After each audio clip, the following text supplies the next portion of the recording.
தேவர்களின் சிற்பியான விஸ்வகர்மாவுக்கு சஞ்சனா அப்படின்னு ஒரு மகள் இருந்தாங்க. அவங்களை சூரிய பகவானுக்கு திருமணம் செஞ்சு வச்சாங்க.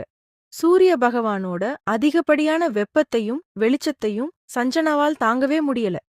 ஆனா தன் கணவர் மேல இருந்த மரியாதையால அவரோட வாழ்ந்து யமதர்மன், யமுனை நதி ஆகிய குழந்தைகளை பெத்தெடுத்தாங்க.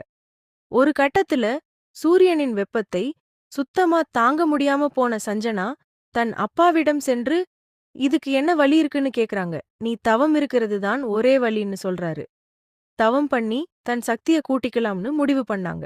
அதனால சஞ்சனா தன் உடம்புல இருந்து தன்னைப் போலவே உருவம் கொண்ட ஒரு நிழல் பெண்மணியை உருவாக்குனாங்க. அவங்க தான் சாயாதேவி. சாயானாலே நிழல்னு அர்த்தம்.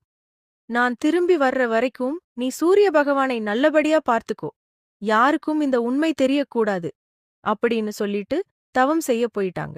சூரிய பகவானுக்கு இது தன் மனைவி இல்ல, நிழல் உருவமான சாயாதேவின்னு தெரியாது. அவங்க 2 பேருக்கும் குழந்தை உண்டானது.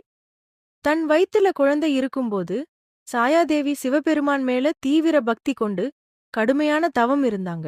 சாப்பாடு, தண்ணி கூட இல்லாம சுட சுட வெயில்ல நின்னு தவம் பண்ணாங்க.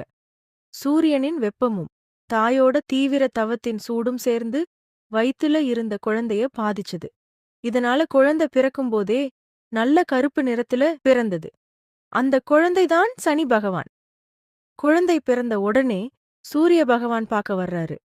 தன் தங்க நிறத்துக்கும் குழந்தையோட கருப்பு நிறத்துக்கும் சம்பந்தமே இல்லையேன்னு சாயாதேவியை பார்த்து, இது என்னோட குழந்தையே இல்ல, நீ என்னை ஏமாத்திட்ட அப்படின்னு சந்தேகப்பட்டு தப்பா பேசுறார்.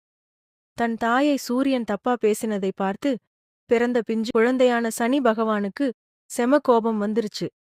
அவர் சூரிய பகவானை கோபமா ஒரு பார்வை பார்த்தார். அவ்வளவுதான். சூரியனின் வெளிச்சமே மறைஞ்சு அவரோட உடம்பும் கருத்துப் போச்சு. சாயா தேவி சனியை சாந்தமடைய சொன்னவுடன் சனியும் அமைதியாகிறாரு. சூரியதேவன் கோபம் கொண்டு, பிறந்தவுடனே என்னை கிரகணம் பிடிக்க வைத்த இக்குழந்தையை நான் சபிக்கிறேன். எப்பொழுது இவன் என் பார்வையில் பட்டாலும் எரிந்து சாம்பலாகி விடுவான். என் ஒளி படாத இடத்திற்கு கொண்டு செல் அப்படின்னு சொல்றாரு.